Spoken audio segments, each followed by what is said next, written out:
Hello and welcome everyone. Thank you for joining us for today's corporate update with Aztec Minerals. The company is advancing its Cervantes porphyry gold copper project in Sonora, Mexico. And what we'll focus mostly on today is its flagship Tombstone project in Arizona. That's where drilling has been focused on defining a scalable oxide gold silver system and moving towards a maiden resource estimate. To dive into the latest results, I'm joined here by Simon Dyakowski. Hi, Simon. Hey, how are you?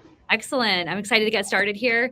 Before I hand things over to you, I will mention to our live audience that there is a Q&A session at the end of your update today. There is a box on the side of their screen. Please go ahead, the chat function, and put all your questions in there. We will get to them as soon as you wrap up.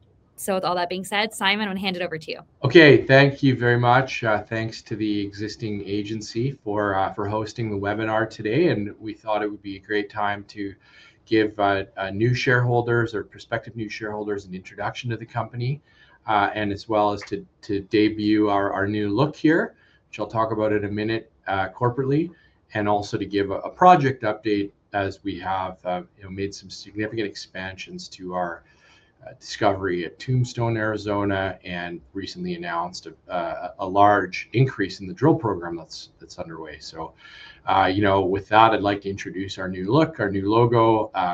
Company name is the same, Aztec Minerals, but we have a gold and silver bar in our logo and a nice A, both for Aztec and for Arizona. And so this is to reflect our growing silver gold discovery in Arizona.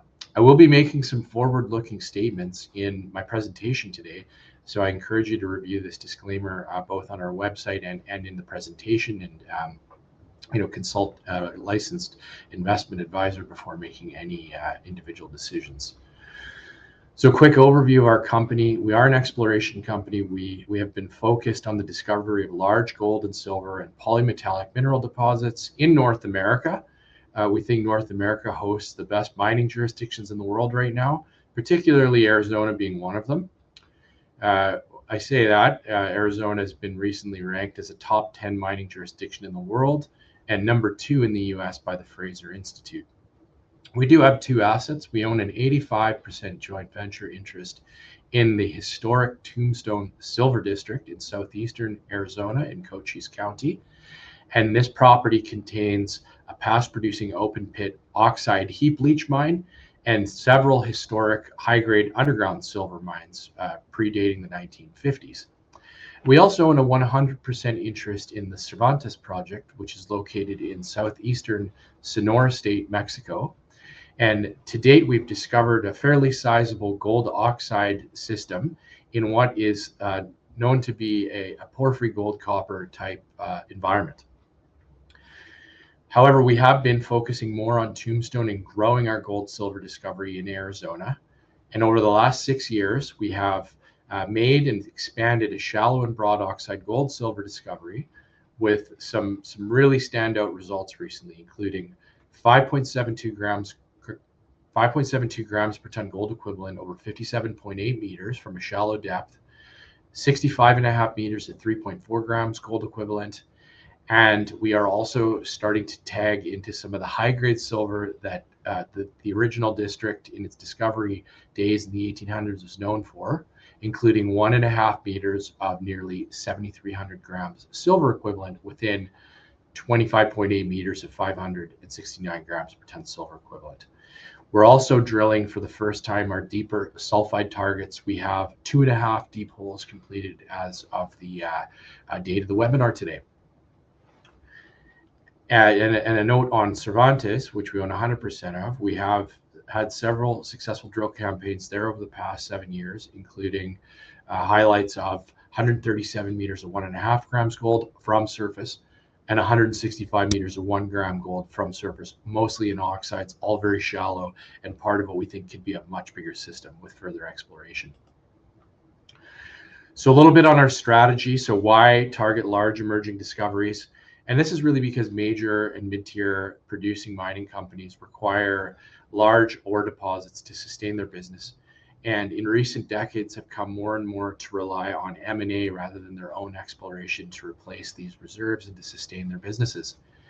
As such, the expertise in making discoveries now resides within junior companies like Aztec. And when a successful discovery is made and de-risked, major and mid-tier mining companies oftentimes pay large premiums to acquire these successful projects. Already touched on why North America, particularly Arizona. It's highly ranked. It's got low taxes, reasonable permitting, well-developed infrastructure, and strong discovery potential still. Why have a look at Aztec right now? Well, we're well positioned with the creative drilling that's ongoing. We have large-scale ounce potential across both of our assets. We've made recent discoveries across both of our assets. Tombstone is a prolific high-grade past-producing silver-gold district, and it has multiple areas of upside, including at depth and in all directions in our shallow system. Cervantes has had recent drilling success, and we're getting ready to plan some additional exploration there. We're well capitalized with about $7.5 million in the bank, and we have an attractive valuation at just over 60 million Canadian market cap. Why have a look now? Well, the precious metal cycle is underway, and mid-tiers and major producers are soon to be hungry to make deals. A note on our capital structure. We have approximately 190 million shares outstanding, trading at about 33 cents a share as of yesterday. We're about 38% institutionally owned. We have a number of large notable shareholders, including Alamos Gold, Warthog Capital, Paragon, Crescat, Mirmican. These are some well-known gold and silver investors. One analyst on the street is covering us formally with a 60-cent target price and a buy recommendation. That's over at Red Cloud. And most importantly on this slide, we feel like we're very cheap compared to our peers. We haven't fully participated in the run-up in gold and silver prices yet. There have been some reasons for that. Financing overhangs last year, having to move out a large shareholder over last summer.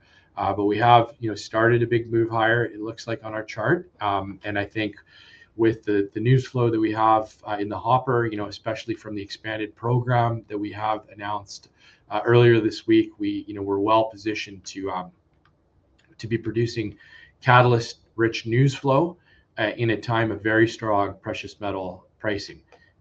Despite the recent volatility, we're still sitting at near all-time highs. Gold just around 5,200 an ounce, and silver around $80 an ounce. I mean, these are phenomenal numbers, and there's a strong backdrop, I think, going forward for both our news flow and for the industry in general. So project locations, where are we located? Specifically, Tombstone, as I mentioned, is in southeastern Arizona, about 100 kilometers southeast of Tucson, and we have paved road right to our website. We're in the middle of a world-class copper mining district, lots of large, well-known mines around us, and this belt extends down into Sonora, Mexico, where we are located with our other property, which is about 160 kilometers east of Hermosillo. And the most notable nearby operations there are the Mulatos gold mine operated by Alamos Gold, and the past producing La India gold mine, which was successfully developed and produced over about a decade for Agnico Eagle. And so this property is also accessible with attractive infrastructure nearby. Zooming in a little bit on Tombstone, so we are, as mentioned, about 100 kilometers southeast of Tucson. You drive the I-10 most of the way down, take a swing south at Benson, and you get to Tombstone about 20 minutes later. And we're notably located about 40 miles or about 60 kilometers northeast of the world-famous Hermosa Silver District, which hosts the now Taylor silver lead zinc discovery that was made by Arizona Mining about 12 years ago and sold to South 32 out of Australia about 8 years ago for almost 2 billion Canadian. So that's a nearby success story to our property. The map slide that we're looking at here, what I'd like the viewers to focus on is these little mining symbols that dot the geologic map. So these are the old high-grade silver mines, and then There's an outline of yellow, and that's our 1970s, 80s, early 90s era open pit heap leach footprint. And you'll notice that footprint sits right on top of a number of those mining symbols. So the 4 mining symbols right in the middle of the main pit, that denotes the historic Contention underground mine, which was the main producer back around the turn of the last century. That has about 1,000 feet of underground workings, 10 levels of mining spanning along the north-south trend of the Contention zone. So that's just to get ourselves oriented as to where we've been exploring for expansions of the system. What we're looking at here is a view west and a good introduction to our open pit oxide targets. So on this view, you can see the projection of some of our drill holes in relation to the historic pit, and you'll see that they now extend several hundred meters to the west, and we've extended the strike of the system now to over 1 kilometer collar to collar. So we've got a very large mass of potential mineralization to work into our model. This is now over 120 drill holes and over 21,000 meters of both RC and core drilling that we've conducted over the past 6 years. We really started drilling here in September of 2020. We have had programs that started and stopped up until 2025 June, and we've been drilling continuously since. And we've been drilling continuously since because our model keeps expanding. I'll note that the typical open pit heap leach gold mine in the western US will run an average grade of around 0.5 gram per ton gold. And you'll see in some subsequent slides that our results over the past 6 years, in some cases, have been much higher than that in comparison. And I'll note that our results are very shallow. So we're excited to continue to grow this. And over the past 6 months, we've identified further expansions to our wide and shallow oxide gold and silver zone, including the west side, south extension. Now Ingersoll will be drill tested over the coming weeks, the hard up area, and the Alps. And you'll see in our map slide next door that this has got big potential to expand not only the north-south extent of the Contention system, but now the width to potentially several hundred meters east-west. And we know that the old open pit mine here operated in the 1980s at much lower precious metal pricing environment. Old reports indicate solid gold and silver recoveries in that operation with just minor crushing. So if I could direct your attention to the plan map on the right-hand side of the screen, this will give a little bit of a flavor of the mineralization that we've drilled to date and where we have new targets generated continuously here, including West Side, Hard Up, Ingersoll, which is part of the Hard Up, and the Alps. So that's where we're drilling over the next 60 days. We've recently increased our program to a total of 17,000 meters. We've completed about 12,000 meters and 56 holes. So we have reported results up to the end of 2025. That's our first 36 holes. We have 20 holes in the lab, and we look forward to getting those announced to the market over the coming weeks and months. And we're continuing to drill another 15 to 20 holes and potentially expand from there as well. And the key takeaway here is that our shallow high-grade oxide gold silver system supports a continuation of this drilling well into 2026. And a lot of this new drilling is now just pure step-out drilling into our targets in these new areas. Also significant to note is that our first drilling of CRD or sulfide potential targets at depth, we have 2 holes successfully completed down to over 700 meters. Those are in the lab. And we also have our 3rd hole underway right now. We're at about 1,800 feet. So about 600 meters deep there. So that's going well.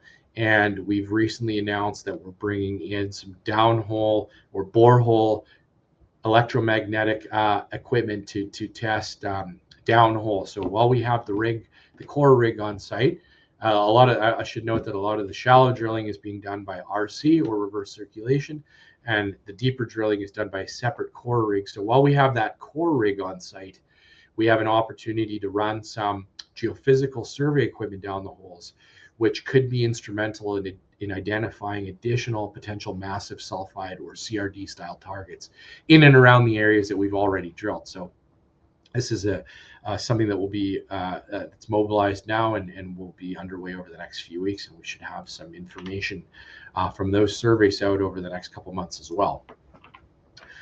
So significantly, we've announced high-grade gold in the north end of the pit with our recent drilling, or the contention pit zone.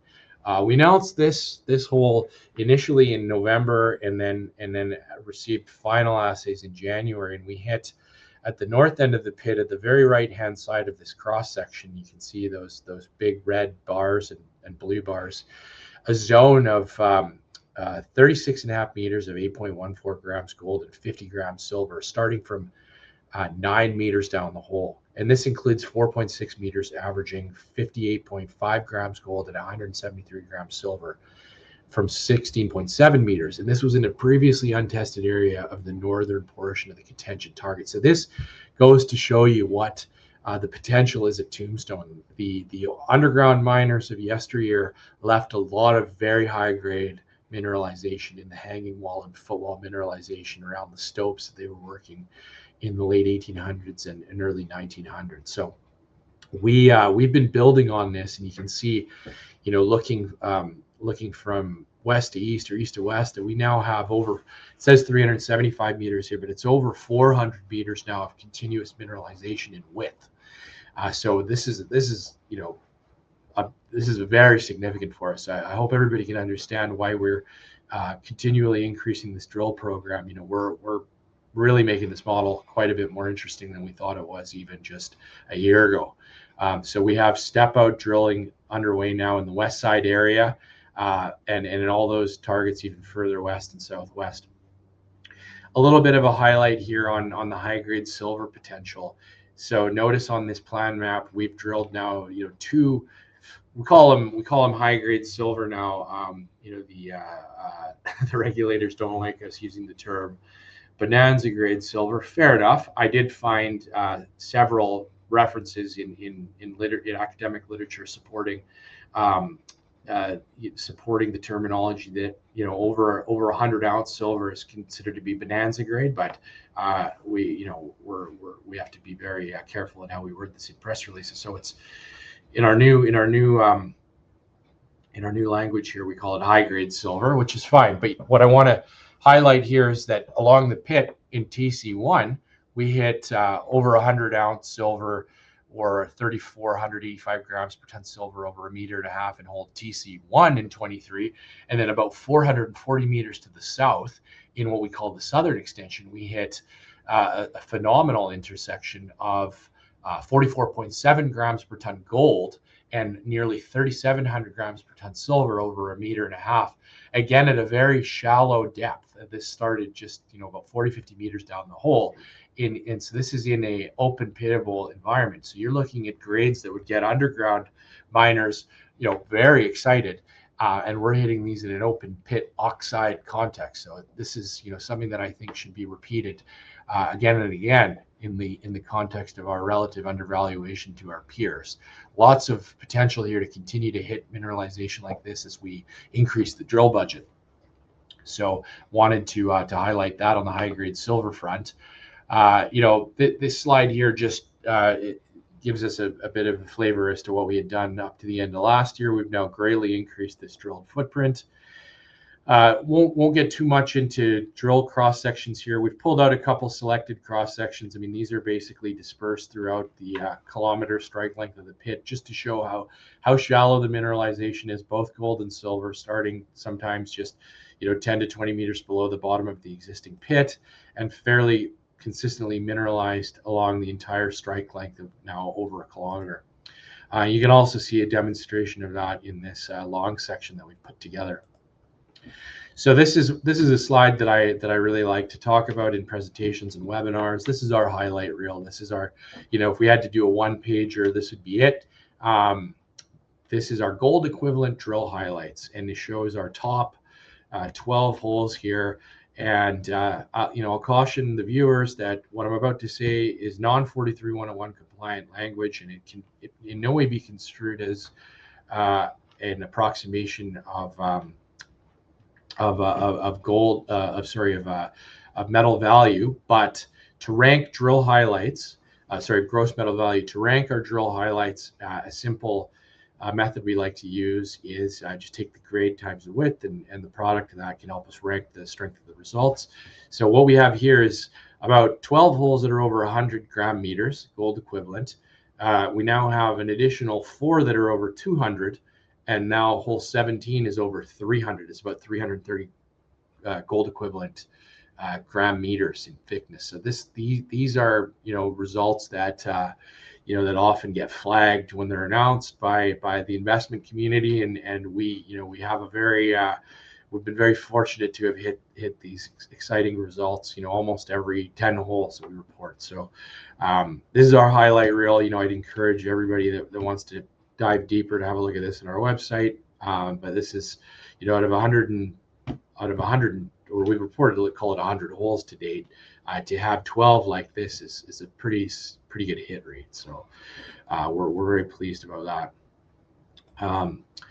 So let me talk a little bit about our deeper drilling right now. So this has been something that the many investors have been waiting for a number of years, and for good reason. The good reason for this is that below the shallow Bisbee Group sediment hosted oxide gold silver system, there's about a 2-kilometer thick horizon of limestone mineralization that is thought to be favorable host rock for the deposition of potential CRD style, or carbonate replacement style, massive sulfide mineralization, similar to what was discovered below the Hermosa Silver District, about 40 miles, 60 kilometers to our southwest. And why we're interested in these targets is that there is some historic data, really limited though to holes that were drilled on the periphery of our main open pit target, that hit some really interesting intersections, including 4.5 meters of over 5% combined lead zinc, 43 grams silver in a hole drilled by Newmont in the 1950s called UG7, and most notably hole T8 drilled by Santa Fe Mining in 1989. This was actually near the northern end of our property boundary and near the pit, but this one hit 7.2 meters of a combined 9.1% lead zinc, 32 grams of silver, and 0.6 copper. Now this is getting to the Taylor style comparison of sulfide, and so we've been trying to figure out a way to drill deeper into these potential targets, and it's not easier said than done in this part of the world. If you're familiar with other basin and range or Western U.S. Drilling stories, you might hear them talk about difficulties drilling with core. So it is quite difficult to drill core in the shallow portions of our property. And so we've been able to solve that problem by drilling what we call pre-collars. So we drill with reverse circulation down, 200-300 meters if we can, and then we complete the holes once we're in more competent rock with core. So that's enabled us now to drill test to the north of our property, 1 hole, results pending, into this geophysical anomaly that we've generated. This is a 600-meter deep conductor, so this is a hole that unfortunately we lost just over 800 meters depth, but we were getting into some really interesting looking rock there. And then we subsequently moved the drill over into this smaller but stronger conductor west of the contention pit. We're currently about 600 meters into this target. It's drilling well. So this is our first pass of drilling into these sulfide targets. And we're excited to get these results out of the lab, and also to pair them with our borehole EM survey that will be underway over the next few days. So a little bit of a trace here of what we've already drilled in those 2 holes, and then hole number 3 is underway. So watch out for that over the next couple of months. So yeah, the summary on Tombstone here is 85-15 joint venture property. We control it and own the majority of it. It's super well located, private land in Arizona. I think I probably haven't spoken enough about the significance of that, but being on private land means that we own the surface and the mineral, and that we are only subject to permitting with the local authorities, e.g. the state, the county, and the town. So this isn't federally regulated like through the Bureau of Land Management or through the U.S. Forest Service. So I think this is a huge advantage when you're already in the second most mining friendly jurisdiction in the U.S. and 10th most mining friendly jurisdiction in the world. Being on private ground is sort of, it almost supersedes all that. It's really important, and we have a really nice footprint of private ground that we hope to expand over the coming year as well. And so, this is super well located. There's a skilled workforce nearby. We have it permitted as a quarry right now. So, it's good local support, some jobs coming out of it. The drilling over the past 6 years has expanded it in every which direction, over 1 kilometer of strike length now, down to 265 meters depth of mineralization. And we now have width in the north part of the pit over 400 meters. So it's getting to a critical mass. Prospective mineralization in several shallow and deep targets that we're attacking right now, and we're excited. So Tombstone is the focus. I'll spend maybe 3-4 minutes on Cervantes. I don't want to forget this project. Call it flagship 2 or project 1A and 1B. This is a great property, 100% owned, also well located. These are just traditional mining concessions, but the surface ownership is with ranchers, local ranchers, and we have access agreements to work on this property with them. We have good road access, private service and water wells. And this is in a well-established mining district with multiple development and production and past producing scenarios nearby, really along the same highway. And this is in a very quiet area of Sonora, so it's a good place to be. We have multiple targets on this property, and we've drill tested several of them. Particularly, we drill tested the California zone.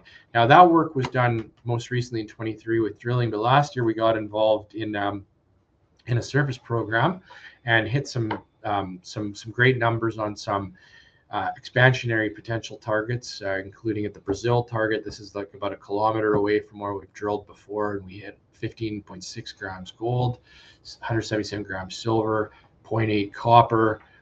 So lots of upside here from an exploration perspective. We've drilled primarily on this California zone target. This is an exciting oxide gold target. It's about 1 kilometer in length now, and with some adjacent targeting has the potential to grow to a square kilometer as these targets appear to be merging. We've drilled just over 12,000 meters here, 67 holes over the past few years, and we've modeled it up. It looks like it can grow, so we are figuring out our next steps here, but by no means are we tapped out here in terms of expansion and exploration potential. And the big prize here could be a bigger copper gold porphyry system. This is what the gold system near surface appears to be related to, and we are eager to get back to work here when the time is right. We don't want to distract ourselves too much with Tombstone having a lot of momentum right now, but as you can see on our second one pager or highlight reel, another set of fantastic results. Again, these start from surface mostly, 137 meters of 1.5 grams gold, 165 meters of a gram. Do the non-43-101 compliant grade thickness on that. You get over 200, you get 165, up at 150 in hole 12. So we're really keen on this property as well. We've done some preliminary metallurgical work on this, and there are good recoveries reported so far in the first 2 rounds of bottle rolls, and even the mixed group recovers well. So this is a strong second 1B project for us.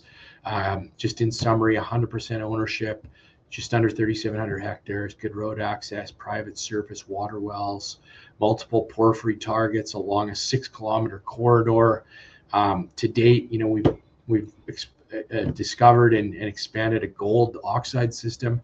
That's what we're looking at in this photo. That's a 1 kilometer long ridge line.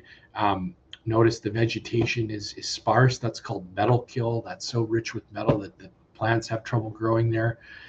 So we're keen to get back to work here over the next few months. We'll have some updates out on it. So in terms of what we've done over the past 6-9 months here, we have we closed a $10 million bought deal financing that had no warrants attached to it in October. And we've been using that money to expand our drill program at Tombstone to now 17,000 meters. This is continuous since last June, still running at least till the end of April. And at Cervantes, we are planning our 2026 program. So, in summary, why have a look at our company? We have an experienced board of management. I'll give you the highlights of that in a sec. Cheap valuation, $63 million. A lot of our peers are now, in the multiple hundreds of millions. We have a good share structure that's well held by significant institutional and corporate ownership. Two prospective projects, not one. An emerging porphyry gold discovery in Sonora, Mexico, and a growing gold discovery in Southeast Arizona.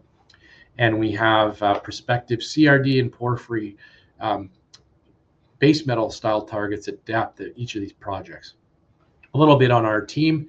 So myself, I come from a capital markets background, but we're supported by some very well-known geologists, including Pat Verras, Mark Rubliati, David Hiles, our VPX. And some good financial people involved here. So the track record of this group is well established at making discoveries and transacting. And so with that, I think it'd be a great time to conclude the formal presentation and do a little bit of Q&A. Awesome. Thanks for that update. We do have some questions coming in from the audience. I have some banked away too. So we'll have a little chat now. Fred came in first. Are you planning to do a maiden resource on the oxide portion for 2026 or 27? We are in discussions with groups on that on the bidding for that right now. So it's in the works to plan that. I would look forward to standalone update on that over the next 2 to 3 months. Okay. We have another question here. Any large investors? Sprott is not here. They're everywhere. Yeah, no. Well, we have lots of large investors. Waratah is a fund out of Toronto. There's a fund out of Melbourne that has a large position. So we're about 40% institutionally owned. I think we have them actually listed on our highlights slide, but many of those own over 5% or 10%. Okay, we'll encourage everyone to go to your website too. Your deck is there if there's anything specific that you're looking for. He did have a follow-up as well. Was there a large shareholder that exited last summer? There was, yeah. We lost one large shareholder. We kind of fell below the minimum market cap for we didn't fall behind, but their market cap requirements increased, and we were, micro cap, and they had to sell. So that was about a 6 million share headwind in June, July, August when many of our peers were re-rating. So yeah, good question. I think they didn't leave because they didn't like what we were doing. We just were a little bit too small for what they invested. It happens. So everyone just keep putting your questions in the box here. I'll keep getting to them. I did want to focus on your press release yesterday. You announced new drill color locations from your extended program. It confirmed upcoming holes, and were they not completed in February as outlined in the press release? Because it did have a February date. Can you maybe just confirm what those plans are? Yeah, so those are just general target areas. I mean, some of those holes might be completed or might not. Just wanted to give an update of kind of what was already approved in our budget up to the expanded 4,500 meters, and then what would be drilled after the February budget. So wouldn't read too much into the specific locations. I mean, we already have over 120 holes, but what I would encourage investors to key in on there is the new target zones and the amount of drilling to the west side area and South Alps, hard up, etc. Okay. You've shown the map of where all the targets are, where all of the drill colors are, and you keep opting to expand your drilling program. So are you making these decisions based on geology, continuity, or capital availability? Well, great question. All of the above. So, there's good momentum and the model keeps growing, and we've been out in the field now continuously since June. So our field team has been able to generate new targets as they've been drilling. So what some people might not know is you have over 140 years of historical data behind you on top of 6 years and 20,000 meters of drilling. I hope that number is right. Yeah. Are there any historical items you're still looking to validate in, these press releases that you've been putting out this month? We're not exactly validating, but we're using all of this historic data as a guide. So, for example, in the southern extension, we know that there's some drifting and stoping that bends to the southwest and continues to follow this contention trend of mineralization. So we have a 3D model which shows, almost all the old stopes and tunnels. So we can kind of follow that along and, infer with our the rest of our geologic model, where there might be a good target for expansion. So it's sort of a continual process of targeting with historic information. So, but I would say we have all of it that we're going to get at this point in the computer. Another question from the audience here. At a high level, so far, what metals are on the resource and roughly what percentages of each? Can you comment on that? We don't have a resource, so that's the easy one. And then we've been reporting gold and silver primarily, and it really varies what part of the system you're in. The north part of the system is a bit more gold rich, and then as you move further west and further south, it's a little more silver rich. Okay. Richard here, how much money do you expect to come in from in the money warrants / options in the next 12 months? Will this be enough to cover 2026 drilling plans? Oh, that's a good question. Well, so all the warrants are in the money right now, and I looked yesterday, it was $7.3 million of warrants in the money. And so I would expect some of those to come in over time. I mean, there's no big overhang or big maturity anytime soon. So that would certainly help us ramp up our exploration if some of those came in. But we do have about $7.5 million as of yesterday in the bank. And our drill budget that we announced on Monday was an additional 1.7 Canadian. So we're not in any need to raise or anything anytime soon. Okay. On March 2nd, you released the geometric unification connecting contention and the west side. Do you think this is repeatable? Well, I think it just shows that that the system is significantly mineralized to the west. There might be different structures there, but ultimately it's part of one body that could be mined all together. So that's why we use the word joined. It sort of joins the potential mining model all together into one open pittable target. Okay, we've talked a lot about Tombstone today. Are you looking to bring in a partner for longer term development of it? Not really. No, we've got we're fully funded for what we're doing right now, so we don't have any plans to do so at this point. No. Okay. Last question for me for right now, unless anything else comes in from the audience here. But I wanted to ask, what was the most important the most important thing the drill bit has proven in the last 6 months? That the system is mineralized to the west and to the south, basically, to be very short in that answer. But that's the biggest takeaway for us. Is there anything else that you want investors to know, Simon? Any key takeaways? Yeah, I mean, just have a look at where we're trading, where some of our other peers are trading, and if you like the results that we put out today, we hope to be producing more. And we're trying to kind of rebrand a little bit to highlight the gold and silver endowment here at Tombstone. And I would I'd love to have more investors along for the ride with us. If people are interested in getting in touch with you, what's the best way? Definitely just email or phone. I've got my phone number on the back of the presentation, 604-619-7469. Text, WhatsApp is good, or email or a phone call. I'm happy to chat, maybe not in the middle of the night, but other times during the day would be good. Easy guy to get a hold of. Quick little rapid fire there. Thank you so much for joining me today. For everyone on the live audience, thank you for joining us as well and for all of your questions. There will be a replay available shortly. It'll be over on the Aztec website. And like Simon said, head over to the contact page for any of his contact details. If you have any other questions, there's also a contact page there too that you can submit them for answering. My name is Nicole. That's it for today. See you next time.